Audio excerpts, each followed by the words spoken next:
Halo, apa kabar semuanya teman-teman? Semoga kita semua dalam keadaan sehat walafiat.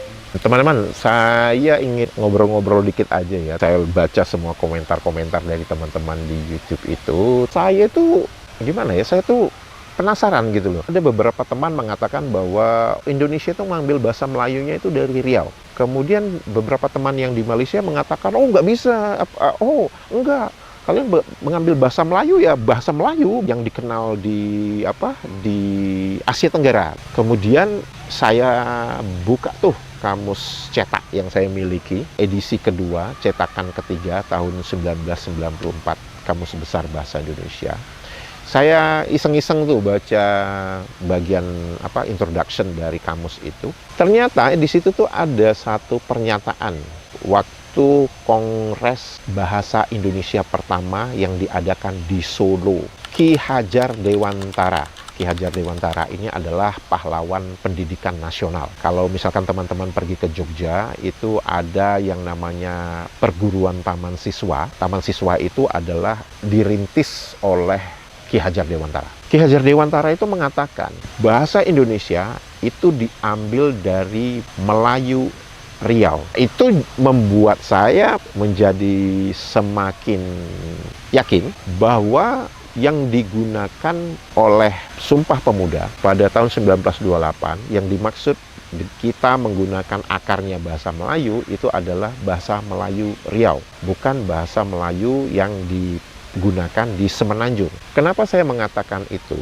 Karena kalau kita lihat tulisan ejaan bahasa Melayu Riau atau yang digunakan di cikal bakalnya Indonesia itu sangat dipengaruhi oleh ejaan-ejaan dari Belanda. Salah satu contoh, misalkan seperti yang ditulis oleh Ki Hajar Dewantara dalam naskah aslinya itu dituliskan, kita melihat bahwa misalkan kata atau huruf yang disebutkan u atau dalam bahasa Inggrisnya you itu ditulisnya OE, OI dalam Inggrisnya. Jadi kalau ada penyebutannya satu, itu ditulisnya SATOE.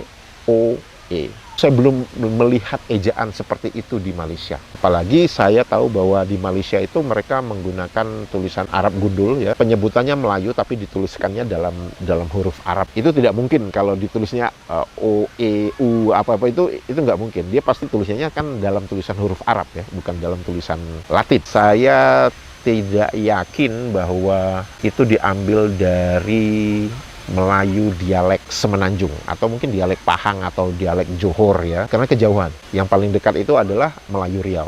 Itu logika saya. Itu yang pertama. Yang kedua, dari postingan video saya tentang Sumpah Pemuda 1928, itu ada salah satu komentar dari salah satu yang nonton video itu mengatakan bahwa ada delegasi dari Malaysia yang datang di acara Sumpah Pemuda 1928. Saya cek di semua info yang saya bisa dapetin lah gitu ya. Itu nggak ada rombongan dari luar cikal bakal Indonesia yang datang ke sana. Logika saya itu mengatakan bahwa nggak mungkin lah mereka bisa datang. Karena apa? Itu acara lebih kepada untuk mempersatukan orang-orang atau suku-suku yang dijajah oleh Belanda. Sedangkan saat itu Malaysia itu dijajah oleh Inggris. Itu kejauhan, dan kedua itu dari dokumen-dokumen yang saya lihat itu tidak ada bukti bahwa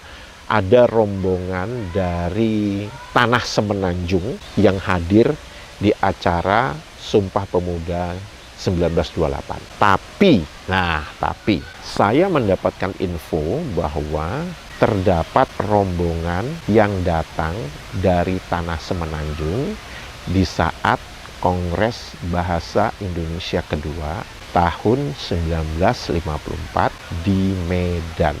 Itu memang tertulis di dalam naskah bahwa terdapat 302 peserta, dan pesertanya itu ada yang datang dari tanah Semenanjung, ada yang datang dari Prancis, ada yang datang dari Belanda, ada yang datang dari India. Tapi kalau yang Sumpah Pemuda 1928 yang ada klaim menyatakan bahwa itu ada rombongan dari Malaysia juga datang, saya meragukan klaim itu, dan saya menganggap klaim itu kayaknya mengada-ngada aja gitu ya.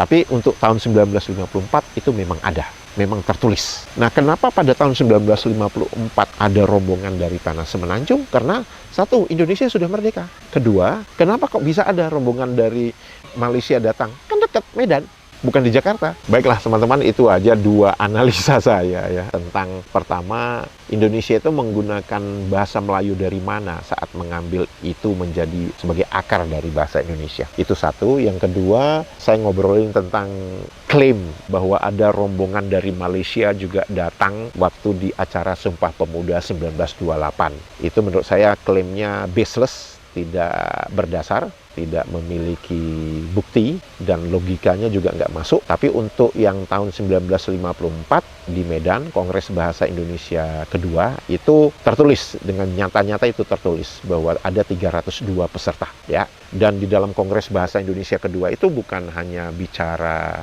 kongres, tapi juga mereka berbicara dan mendiskusikan serta memutuskan dari makalah-makalah yang sudah ditulis atau kertas kerja yang sudah ditulis sebelumnya. Jadi agendanya itu jelas. Baik teman-teman, itu saja. Semoga info ini bermanfaat untuk teman-teman semua, dan semoga kita semua tetap sehat walafiat dalam menjalankan ibadah puasa kepada teman-teman yang muslim, dan kepada teman-teman secara umumnya semoga kita tetap semangat, tetap sehat. Mari kita rayakan persamaan dan menghargai perbedaan.